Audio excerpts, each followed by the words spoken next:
बिस्मिल्लाहिर्रहमानिर्रहीम, अस्सलामुअलैकुम। आप देख रहे हैं SMTV ग्लोबल और मैं हूं मोहम्मद साकिब मलगानी। सबसे पहले शामिल करते हैं news headlines.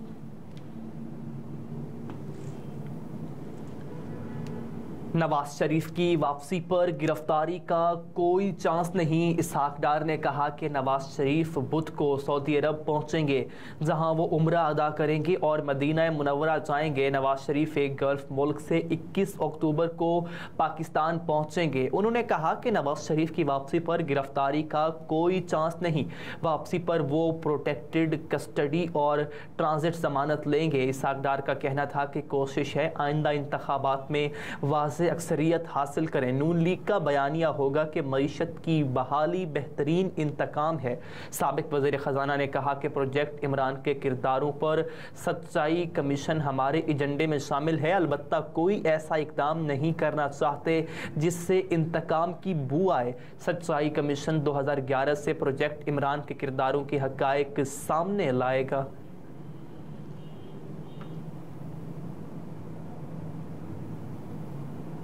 Superintendent Adiala jail का इमरान खान की बेटों से फ़ोन पर बात कराने से इनकार। ऑफिशियल सीक्रेट एक्ट की अदालत के जज अबुल हसनात जुल्करनैन ने चेयरमैन PTI से अडियाला जेल में बेटों से टेलीफोन पर बात करने की दरख्वास्त पर समाअत की गई है, जिसमें अडियाला जेल के सुप्रीडेंट ने अदालत में जवाब जमा करा दिया। सुप्रीडेंट अडियाला जेल ने चेयरमैन PTI की बेटों से फ़ोन पर बात करवाने से इनकार कर दिया, जिसमें SP जेल ने कहा कि वो ऑफिशियल सीक्रेट एक्ट के तहत गिरफ्तार मुल्ज़मान के बैरून मुल्क टेलीफोन पर बात करवाने की इजाज़त नहीं है। अदालत ने SP अडियाला जेल से कैदियों से फ़ोन पर बात करवाने से मुतालिक जेल SOPs तलब कर लिए। अदालत ने जज अबुल हसनात जुल्करनैन ने 18 अक्टूबर तक सुप्रीडेंट अडियाला जेल को SOPs जमा करवाने का हुक्म दे दिया।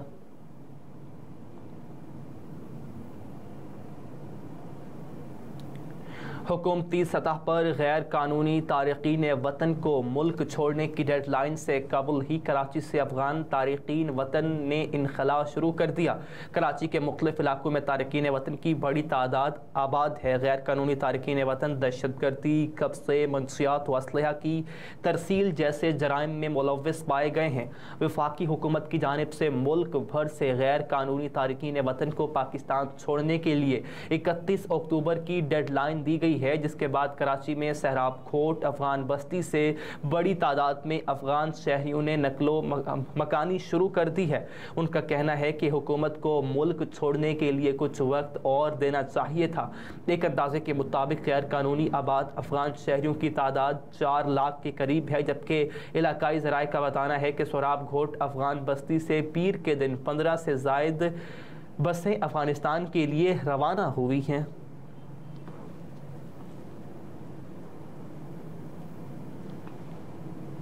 IDA और पुलिस ने रावलपिंडी में घर मसमार कर दिया। शेर अफजल मरवत का बयान। तहरीक इंसाफ के वकील शेर अफजल मरवत ने इल्ज़ाम आयद किया है कि IDA और पुलिस ने रावलपिंडी में उनका घर मसमार कर दिया। तहरीक इंसाफ के वकील शेर अफजल मरवत ने इल्ज़ाम आयद किया है कि घर मसमार करने से पहले कोई नोटिस नहीं दिया गया। शेर अफजल मरवत ने गैर कानूनी कार्रवाई पर सिविल और क्रिमिनल केसेस दायर करने का भी कहा। उधर DG RDA सैफ अनवर ने शेर अफजल मरवत के इल्ज़ामात मुस्तरद करते हुए कहा कि शेर अफजल मरवत जिस प्रॉपर्टी की बात कर रहे हैं वो स्कीम ही गैर कानूनी है। जून में हाउसिंग स्कीम के मालिकान को नोटिस दिए गए थे। नोटिस का जवाब न देने पर मालिकान के खिलाफ भी मुकदमा दर्ज किया गया है। खैबर पख्तूनख्वा के शहर नौशहरा में 3 बच्चियों ने पॉपकॉर्न में मिली चूहे मार दवाई खा ली। चूहे मार दवाई खाने से 2 बच्चियां जाँ बहक हो गई। एक बच्ची तशवीशनाक हालत में अस्पताल में ज़ेर इलाज है। पुलिस के मुताबिक वालिदैन ने बताया कि चूहों को मारने के लिए पॉपकॉर्न में जहर मिलाकर घर रखा था। दोपहर में स्कूल से वापसी पर बच्चियों ने गलती से जहर मिले पॉपकॉर्न खा लिए। वालिदैन का कहना था कि जहर मिले पॉपकॉर्न खाने से 6 साल शुमाइला जबकि 4 साल हबीबा जाँ बहक हो गई, जबकि 2.5 साल की सबागुल तशवीशनाक हालत में अस्पताल में ज़ेरे इलाज हैं।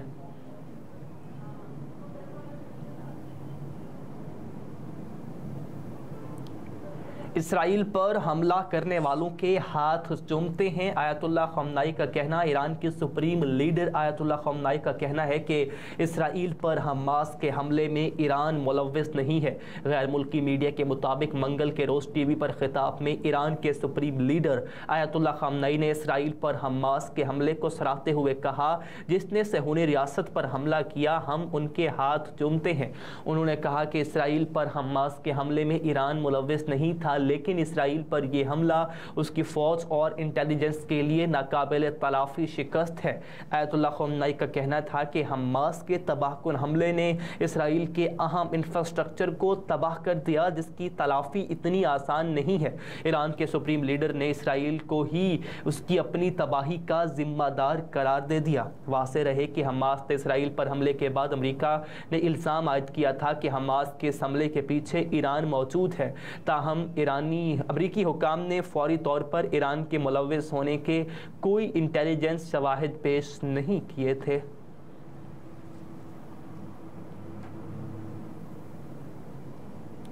इसराइल हमास में मैं मासूम बच्चों के साथ खड़ी हूँ जंग पर जमायमा की tweet. Chairman PTI Imran Khan की साबका अहलिया जमायमा गोल्डस्मिथ की इसराइल और हमास के दरमियान लड़ाई के बाद की जाने वाली ट्वीट वायरल हो गई। हमास की मज़ाहमतकारों और इसराइली फोर्सेस की झड़पें तीसरे रोज़ भी जारी। इसराइल पर हमास के हमलों में हलाक इसराइलियों की तादाद 1100 हो गई। इसराइली वजारत सेहत के मुताबिक 2200 से ज़ायद अफराद ज़ख्मी हैं, जिनमें से 343 शदीद जख्मी हैं। इसी दौरान जमायमा गोल्डस्मिथ ने एक्स पर फ़लस्तीन और इसराइल से मुतासरा अफराद खुसूसन बच्चों की चंद तस्वीर शेयर करते हुए उनसे हमदर्दी का इजहार किया। जमायमा ने एक्स पर फ़लस्तीनी और इसराइली बच्चे की तस्वीर को लात शेयर किया और लिखा कि मैं इस कशीदगी में दोनों तरफ के मासूम इंसानों और खुसूसन बच्चों के साथ खड़ी हूँ। जमायमा गोल्डस्मिथ ने कशीदगी के दौरान इंसानी हुकूक की खिलाफ वर्जियों की भी शदीद मजम्मत की है।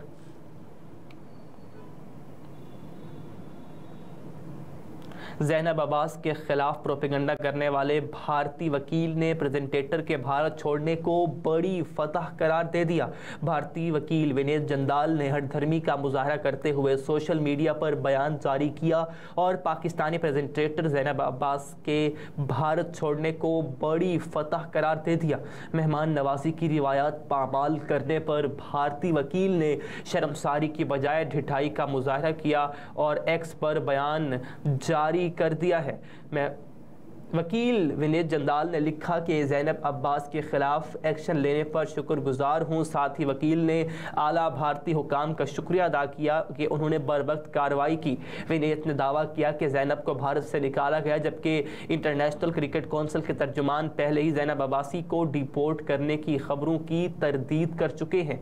वाज़ेह रहे कि विनीत जंदाल ने प्रेजेंटेटर ज़ैनब अब्बास पर भारत मुखालिफ ट्वीट करने का प्रोपेगेंडा किया था। विनीत ने ज़ैनब अब्बास के खिलाफ साइबर क्राइम में शिकायत दर्ज करवाई थी।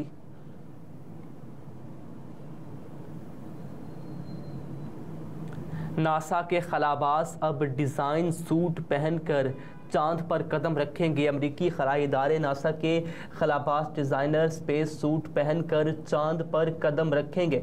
बरतानवी नशरियाती इदारे के मुताबिक अब माजी की खलाई मलबूसात का अहद ख़त्म होने वाला है और मुस्तकबिल करीब में नासा के खलाबाजों के लिए डिज़ाइन स्पेस सूट तैयार किए जाएंगे। रिपोर्ट के मुताबिक नासा की जानिब से 2025 में आर्टेमिस 3 मिशन के तहत खलाबाजों को चांद पर उतारा जाएगा, जिनके लिए मारूफ fashion company Prada space suit design करेगी। एक्सियम फैशन कंपनी ये स्पेस सूट एक खलाई कंपनी के साथ मिलकर तैयार करेगी, जबकि एक्सियम स्पेस की जानिब से जारी एक बयान में इस हवाले से कहा गया है कि प्रोडा इस मंसूबे के लिए अपनी महारत का इस्तेमाल करके मुस्तकबिल के स्पेस सूट तैयार करेगी। नासा के खलाबाज प्रोफेसर जेफरी हॉफमैन ने कहा कि प्रोडा के पास कपड़ों की मुख्तलिफ इकसाम की तैयारी का तजुर्बा मौजूद है, जिसे इस्तेमाल में लाकर ये कंपनी स्पेस सूट तैयार कर सकती है।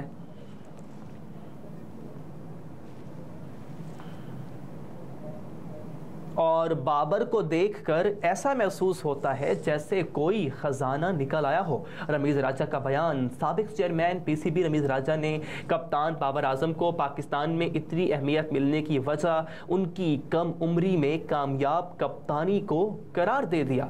भारत में वर्ल्ड कप के दौरान एक शो में मेज़बान ने रमीज़ राजा से सवाल किया कि आपको बाबर इतने पसंद हैं कि आपने उन्हें शादी करने का कह दिया। इस पर रमीज़ राजा ने बताया कि मैंने उनसे मोहब्बत का इजहार किया था क्योंकि मैं उनकी इतनी तारीफ़ें कर रहा था। रमीज़ राजा ने कप्तान को सराहते हुए कहा कि बाबर आजम ने पाकिस्तान क्रिकेट को एक मयार दिया। उनका शुमार दुनिया के नामी गिरामी बैट्समैनों में किया जाता है। साबिक चेयरमैन पीसीबी का कहना था कि जब बाबर आजम जैसे क्लासिकल बैट्समैन पाकिस्तान में पैदा होते हैं तो हम बेहद पुरजोश हो जाते हैं क्योंकि बैटर्स प्रोड्यूस करने में पाकिस्तान कोई बहुत अच्छी तारीख नहीं रखता। अगरचे भारत ये तारीख रखता है, शायद यही वजह है कि भारतीय किसी नए बल्लेबाज को देखकर ज़्यादा पुरजोश नहीं होते हैं।